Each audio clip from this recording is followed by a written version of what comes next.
Ladies and gentlemen, pick your dystopia. Are we going to be in a 1984 world where Big Brother is watching your every move and patrolling to make sure that no wrong think can be heard by anyone?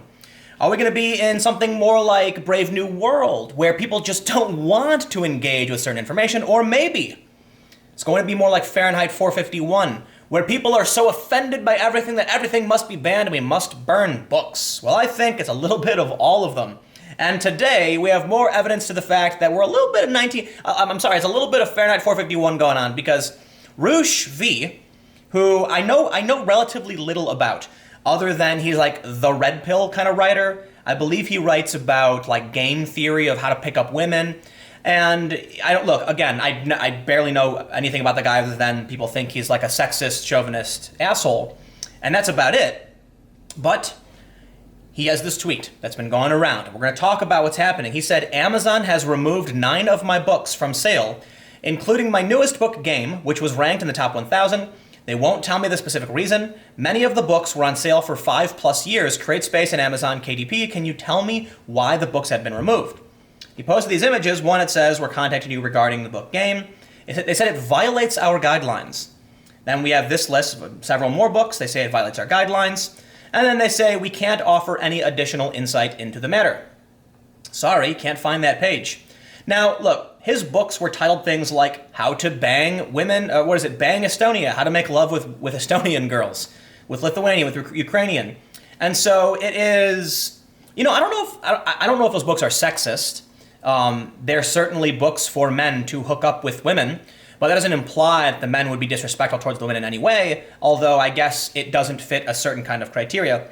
Some people are saying maybe this is a rogue employee who has banned these books from Roosh, and apparently it's around half of his books that are being banned.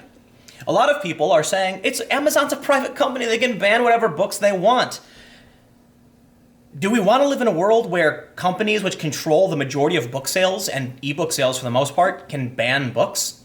What's really funny is that they banned books by Roosh V for not meeting violating their content guidelines. But Amazon has one of these great books by... Amazon still sells a book by Adolf Hitler.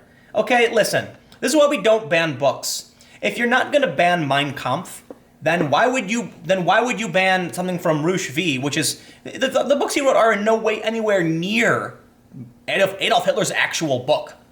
But we have this thread here from Jack Murphy, and he said, whatever your views on Roosh V, this should be alarming to all of us. Amazon has removed all of his books from the marketplace without notice. I don't believe those were all of his books, but I could be wrong. I thought Amazon was above this sort of thing until now, but it looks like the tide is turning for the worse. Here's the thing. There's a reason why book burning is bad.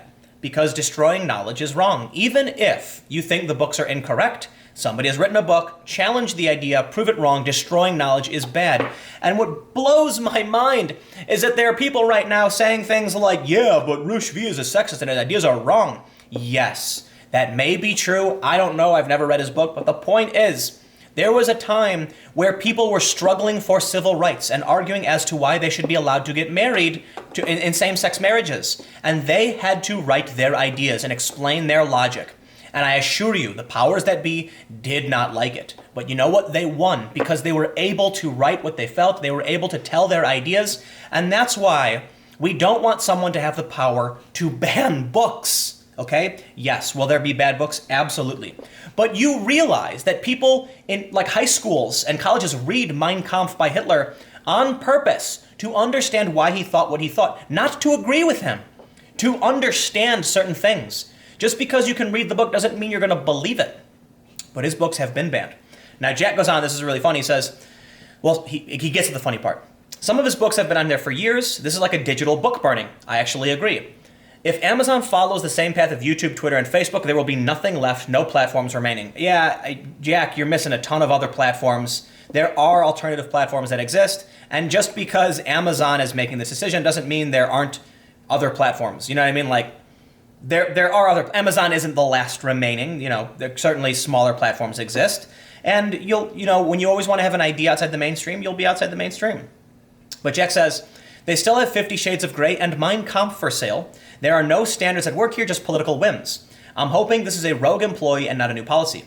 He says, Amazon literally sells porn where people fantasize about having sex with their brothers and sisters. I haven't read Roosh's book, but I have a feeling it's not about incest. There are no rational standards being followed here. Probably just, I believe Roosh is anti-feminist, I'm not entirely sure, but maybe he's not even. I mean, look, I like I said in the beginning, I don't know a whole lot about the guy, and so he might be one of the worst people in the world. I just will always stand against a book burning, you know what I mean? But anyway, he says, Kindle sales make me more money, but paperback sales are safer. Buy the book and have it forever. Buy a Kindle and maybe have it stolen, edited, or just vanished. Update. Lots of his titles are still available, so Jack was wrong. He says, the new book is definitely gone forever. I've inquired to get full details. They removed 9 books out of 19. So I don't know if there was a response to the Jack thread that I think is important. Well, let's just read some of them. Someone says, Amazon has never been above this sort of thing, and Bezos' Black Mirror vision for all of us should frighten you. Too big to fail is the chapter we're in, and the next one is government corporate totalitarianism. Here's the thing. I am an anti-authoritarian. I'm also rather anti-authority. I've tried to explain to activists what authority really means. Because during Occupy Wall Street, there were anarchists who said authority is BS and doesn't exist, and I said, no, you're wrong. Let me explain. When a police officer walks up to you, points at the ground, and says, that's a frozen zone, you can't stand there. Yeah, they literally made that up in New York. They just created this idea of frozen zones. It's not legal. You can't just make things up and tell people what they can or can't do. That's not legitimate. That is illegitimate authority. However, legitimate authority would be like this. You're standing on the sidewalk and a man collapses and starts bleeding, and a doctor says, I'm a doctor, put your hands on the wound and apply pressure. 99% of people are going to say, okay, because that is real authority. You understand why this person is probably right, and you understand why you must obey them. No, you don't have to. Right. You know, if a doctor is trying to save someone's life and says, you, come here, put pressure on this wounds, you could say yes. I'm sure some people would. But most people are going to say whatever you say. They'll just agree with you. Or how about this? You're walking through a construction site, and there's someone in a hard hat and a vest, and he says, whoa, don't stand there, you have to move. You're going to say, okay, because you know what they're doing. The point is, I know it feels like a little bit off the beaten path, but the point I'm trying to make is, I respect legitimate authority. I disrespect illegitimate authority. Amazon has no reason to selectively remove these books, and that is illegitimate authority. The problem here is that there are people on the left arguing that it's absolutely okay for businesses to do this. No, don't get me wrong. There are people on the right who are arguing it's okay for businesses to do this, but the right has traditionally upheld the right of a private business to do what they want. I am not one of those people. To an extent, I am. And I have a bunch of people commenting saying, Tim, you're a slave-driving authoritarian if you believe that businesses can't do what they want. Yes, okay, that's not true. We need certain protections and restrictions. People said to me, oh, but Tim, what about, the right of the private business? I thought you were for freedom and all that stuff. And I'm like, dude, I'm a social liberal. I've always been about regulated capitalism. I don't think a free market, an entirely free laissez-faire capitalist system is going to work because you end up with Amazon dominating the industry and saying, look, if you want to buy a book, it's through Amazon. And then Amazon can, on a whim, remove your books so no one can read them. And they're not even the worst books in the world. Look, I don't know much about Roosh. I don't know if you know who he is or you read his books, but I assure you his books are nowhere near as egregious as something like Mein Kampf, or as Jack mentioned, books about incest. I've never thought I would say that sentence on camera. The point is, for whatever reason, there is an authoritarian left driving for these things. There's a lot of people who are I feel like it's mostly conservatives who call this kind of stuff out. And this is why it's weird to me. People will often highlight my YouTube channel and accuse me of being right-wing because of the content I cover. And I'm like, if you go through my Twitter feed and my YouTube videos, I'm typically only ever making the liberty argument. Okay, you can be a liberal and for liberty. You can believe in cooperative systems, cooperative markets and government, but believe in liberty, right? There is a conundrum when you go too far left. Whereas, if you want to have a system that's entirely built upon voting and cooperation, eventually you end up with people who their say is not heard and they're forced to live under a system they don't want to. It's true. And that's why I'm centrist. Because I don't think you can have anarcho-communism. You can't force people to live within your system. You can create a system and invite people to come and go as they please, but if you create a system that encompasses the entire United States and say everyone has to abide by this rule, period, all of the fruits of your labor belong to us, that's too extreme. It's nuance. I am not okay with a massive business like Amazon banning books because to me, it is no different from a book burning. The point of burning a book is to make sure people can't read it, plain and simple. And when you destroy the physical copy, you go to a library, you remove it, yes, you make it impossible to read. In today's day and age, burning a book doesn't matter because almost everything is digital. So what do? You find the biggest marketplace for books and you ban them. And that person's ideas are removed from the marketplace of ideas. We need to prove why ideas are wrong. What's happening with Roosh is only going to convince his followers that he's right and that there's a machine out to get them. We need to say to people, sit down with us and let's have a conversation about what you believe, and maybe we can figure something out together. But you're never going to pull people away from the fringes and make people believe things that are, more rational if you just tell them straight up, you know what, we're banning you and your ideas. Because then, here's the thing. I always tell people, like there's a couple analogies. If you take, Reddit, they banned a couple subreddits.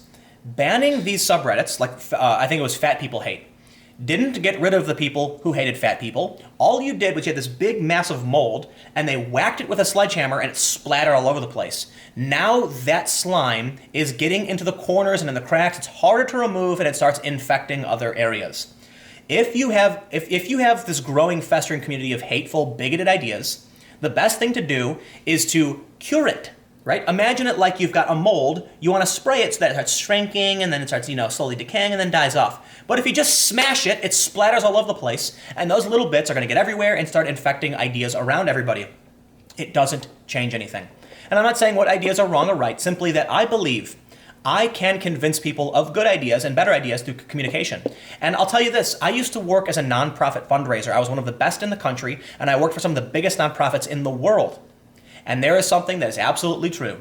I was able to convince the, most stubborn individuals of why they should step up and donate to specific causes. I worked on environmental campaigns, and I have had hardcore Republicans in suits who totally disagree with climate change, and I was still able to convince them to contribute to solving the problem because there's always a way to get your idea across. And what people don't understand is that even when someone disagrees with you, you can still inspire them to stand behind you even if they think you're wrong.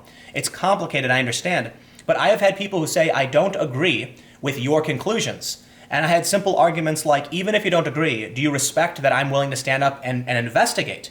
And if we can find truth here, should we solve these problems? The answer was yes. They ended up donating. These aren't the biggest donors in the world, but they're people who are willing to respect you because of what you believe and say, you know what, even though I kind of disagree with you, I see what you're saying, and I do want more people to hear about this, and I want them to believe more. It's not perfect. You're never going to get someone who's pro-life to donate to pro-choice. But maybe that's not true, but actually I would say that is not true because there's nuance. There's always nuance. There's certainly people who are pro-life who probably would give money to Planned Parenthood for the other things Planned Parenthood gives, recognizing there is nuance. The point I'm trying to make, because I'm kind of deviating, is that communication is key, book burning is bad, and Amazon has stepped into the fray. Anyway, stick around. I got a couple more videos coming up in just a few minutes.